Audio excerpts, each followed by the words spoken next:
चलिए आज मैं आपके साथ बात करने जा रहा हूं वर्तमान समय के बहुचर्चित शीर्षक पर, जिसका नाम है कोरोना।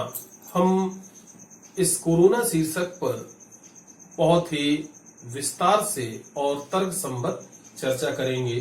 तो चलिए शुरू करते हैं। चलिए आज हम वर्तमान के संदर्भ में विषाणुओं पर चर्चा करने जा रहे हैं।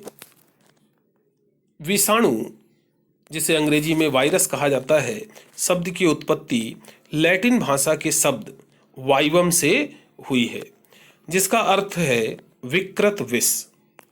ठीक है। विषाणु पृथ्वी पर उत्पन्न होने वाले प्रथम जीव हैं। इसके बावजूद भी इनका जो ज्ञान है ईसा से पूर्व 10वीं शताब्दी में चेचक के कारक के रूप में हुआ था।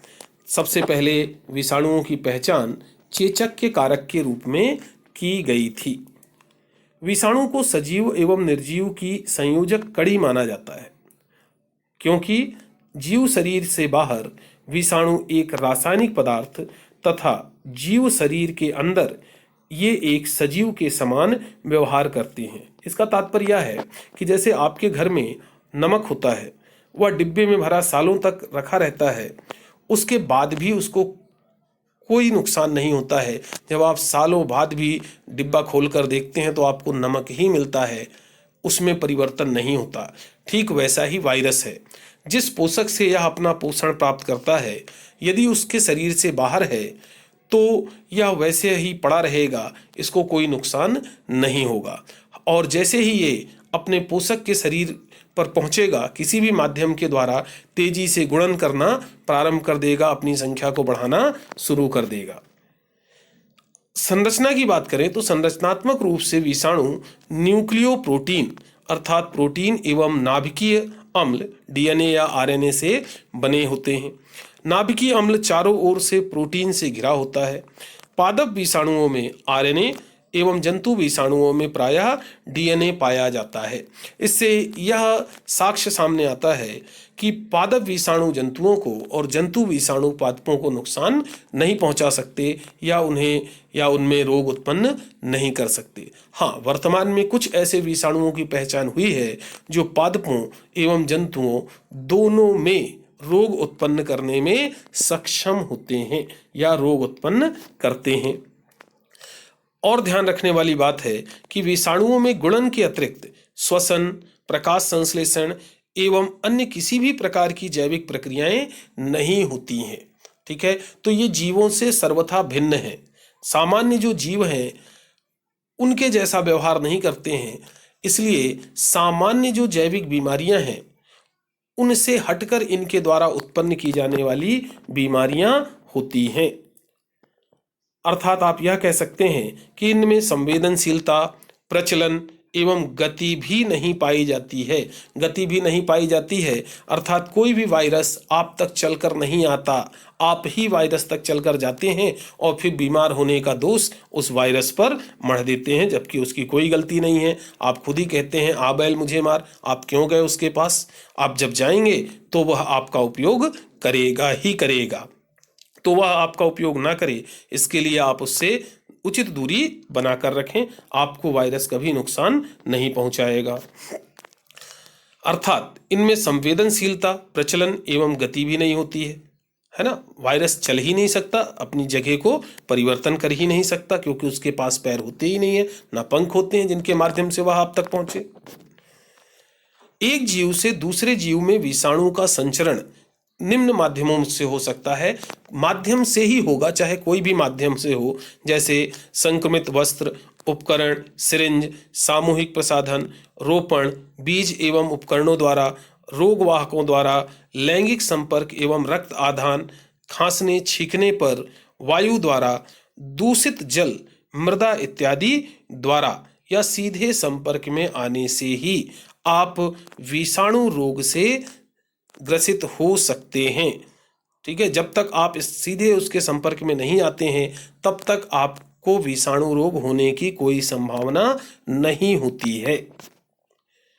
विषाणुओं में मनुष्यों द्वारा अनेक रोग होते हैं। कोरोना कोई नया रोग नहीं है। अनेकों बीमारियां हैं जो सदियों से मनुष्यों में होती आई हैं, जिनका रोग कारक विषाणु है, जैसे पोलियो, चेचक, चिकन पॉक्स, पीलिया, खसरा, इन्फ्लुएंजा, एड्स, रेबीज। इसी में आज का वर्तमान कोरोना वायरस भी है। ठीक है, तो जब इतनी सारी बीमारियां हैं और इन सब बीमारियों को सदियों से इंसान झेलता चला आ रहा है और उसके बाद भी इंसान निरंतर तरक्की उन्नति कर रहा है, तो कोरोना वायरस भी इंसान का कुछ बिगाड़ नहीं पाएगा, आप विश्वास रखें। ये कोरोना वायरस है जो आप देख रहे हैं, ये कोरोना वायरस का चित्र है। 2019 एन कोवी वायरस, ठीक है, का चित्र यहाँ आपको दिखाया जा रहा है। इसमें जो लाल रंग है वो इसकी स्पाइक प्रोटीन है। भूरा रंग इसमें जो दिख रहा है वो लिपिड की द्विपरत का आवरण है। और जो पीले डॉट्स आपको दिख रहे हैं, पीला रंग दिख रहा है, वह आवरण प्रोटीन उभार हैं। और जो नारंगी रंग आपको दिख रहे हैं वह इसकी झिल्ली प्रोटीन है। तो इस तरह का कोरोना वायरस का स्वरूप देखने को मिलता है। सूक्ष्मदर्शी के माध्यम से ही इन्हें देखा जा सकता है क्योंकि ये अत्यंत सूक्ष्म होते हैं। चलिए आगे बढ़ते हैं।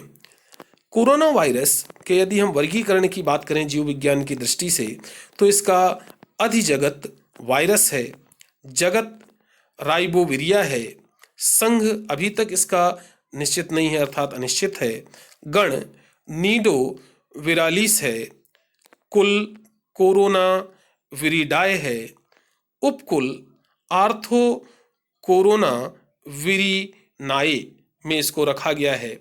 और यदि इसके वंश की बात करें तो इसके मुख्यतः 3 वंश देखने मिलते हैं: alpha corona virus, beta corona virus, gamma corona virus और इसके साथ ही साथ डेल्टा कोरोना वायरस।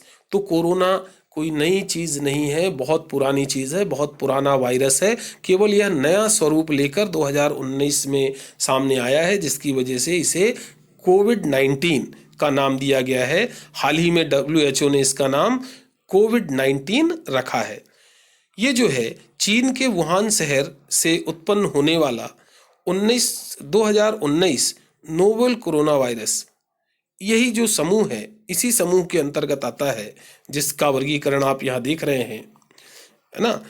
इसका संक्रमण 2019-20 काल में तेजी से उभरकर वुहान कोरोना वायरस प्रकोप के रूप में फैलता जा रहा है। इसे आज लोग चीन के वुहान के कोरोना वायरस के रूप में जानते हैं, जबकि ये काफ़ी पुराना है, बस नए रूप में नया रूप लेकर सामने आया है।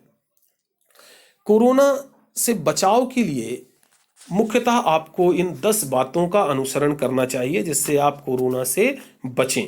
पहला, कोरोना से बचाव के लिए सामाजिक दूरी रखना जरूरी है। व्यक्तिगत स्वच्छता और शारीरिक दूरी बनाए रखें। दूसरा, हाथों को बार बार धोना है और सफाई का पूरा ध्यान रखना है। तीसरा, चेहरे और आँखों पर हाथों से टच नहीं करना है। यदि आपकी चेहरे को बार बार टच करने की आदत है तो इसे तुरंत बदल डालें। चौथी, छींकने और खांसते समय अपनी नाक और मुंह को रुमाल या टिश्यू पेपर से ढकें। पांचवा, उपयोग किए गए टिश्यू को उपयोग के तुरंत बाद बंद डिब्बे में फेंकें, यहाँ वहाँ बिल्कुल ना फेंकें, इससे बिल्कुल बचें। छठवां, लॉकडाउन का ईमानदारी से पालन करें, आप भी करें और अपने जानने और मानने वालों से भी करवाएं।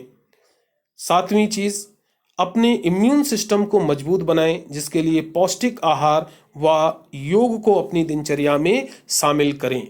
विशेष खान पान की आवश्यकता नहीं होती, आपका जो नॉर्मल रूटीन है वही भोजन लीजिए। पौष्टिक भोजन, तरह तरह के भोजन, आपके जो स्वादिष्ट शाकाहार में भोजन आते हैं उन्हें लीजिए, उनसे आपको हर प्रकार के पोषक तत्व प्राप्त होंगे और आपका इम्यून सिस्टम मजबूत होगा। आठवीं चीज, दिन भर में कम से कम एक बार हल्दी वाले दूध का सेवन जरूर करें। दूध को में थोड़ी सी हल्दी डालकर उसे अच्छे से पका लें और गर्मा गर्म उसे पिए। 9वीं चीज, गुनगुने पानी पीने की आदत डालें। ठंडा पानी ना पिएं, हमेशा जहां तक हो सके हल्का कुनकुना पानी ही पिएं। और सबसे 10वीं बात, महत्वपूर्ण बात, अपने तापमान और श्वसन लक्षणों की जांच नियमित रूप से करें, क्योंकि ये वायरस हमारे श्वसन तंत्र को सबसे ज़्यादा प्रभावित करता है। तो अपने श्वसन क्रियाकलापों पर विशेष ध्यान रखें। अनियमितता होने पर शीघ्र चिकित्सक से संपर्क करें। बिना चिकित्सक की सलाह के किसी भी प्रकार की औषधि दवाई का सेवन कदापि ना करें। यह भी ध्यान रखें, नहीं तो पता चले कि इलाज के चक्कर में और नुकसान हो जाए। सबसे विशेष बात, समय समय पर सरकार द्वारा जारी दिशा निर्देशों का पालन करें। जब तक अत्यंत आवश्यक कार्य ना हो, घर से बाहर बिल्कुल ना निकलें। वैक्सीन अवश्य लगवाएं और अफवाहों से बचें। ये विशेष बातें हैं। अब हम अत्यंत विशेष बातों पर बात करते हैं। सबसे महत्वपूर्ण जो मेरे अनुसार आ रही हैं वे हैं, देश दुनिया की खबर हेतु अखबार पढ़ें। समाचार चैनलों पर प्रसारित होने वाली खबरों को दिन भर ना देखें, बिल्कुल ना देखें। इनसे मन अशांत हो जाता है, क्योंकि दिन भर वही वही समाचार बार बार रिपीट करके दिखाते रहते हैं। उससे मन में अशांति आती है कि दुनिया में क्या सब कुछ बुरा ही हो रहा है, कुछ अच्छा ही नहीं हो रहा है। तो आप ज़्यादा समाचार चैनलों को ना देखें।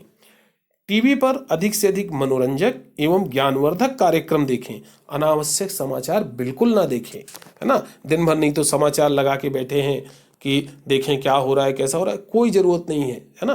ज़्यादा से ज़्यादा आप अपने आप को घर में हैं मनोरंजक और ज्ञानवर्धक चीज़ों को देखने और सीखने में लगाएं। और तीसरी चीज़, परिवार के सदस्यों के साथ कैरम जैसे इंडोर गेम खेलें। कैरम, सांप सीढ़ी, लूडो, है ना, ऐसे जो पारंपरिक गेम हैं घर के अंदर खेले जाने वाले, उन्हें अपने परिवार के सदस्यों के साथ मिल बैठकर खेलें। और मोबाइल पर गेम खेलने से बचें, इससे आंखें भी खराब होती हैं और कोई फ़ायदा भी नहीं होता। जबकि हमारे जो पारंपरिक गेम हैं जैसे चेस है, शतरंज है ना, कैरम है, लूडो है, इनसे हमारा जो मस्तिष्क है वह भी तीव्र होता है। तो इस तरह के गेम खेल घर में अपने परिवार के सदस्यों के साथ खेलें, ठीक है। तो और साथ ही साथ अपने भगवान पर भरोसा रखें। आने वाला समय सुखद और सुंदर होगा। कोरोना वायरस कहीं और से तो आया नहीं है। हम आप सब मानते हैं, कम से कम मैं तो मानता हूँ, मेरे ख्याल से दुनिया में सभी मानते हैं, कहें या ना कहें, कि पूरी सृष्टि को भगवान ने बनाया है, भगवान ने रची है। विज्ञान के आगे भी कुछ है और जो भी है वही भगवान है। तो ये कोरोना वायरस भी कहाँ से आया, उससे भी तो भगवान ने ही बनाया है।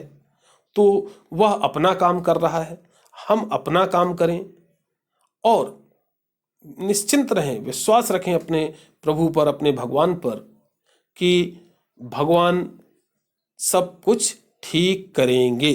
चलिए, इसी के साथ मैं ये वीडियो समाप्त करता हूँ। आगे फिर मिलेंगे, तब तक के लिए नमस्कार।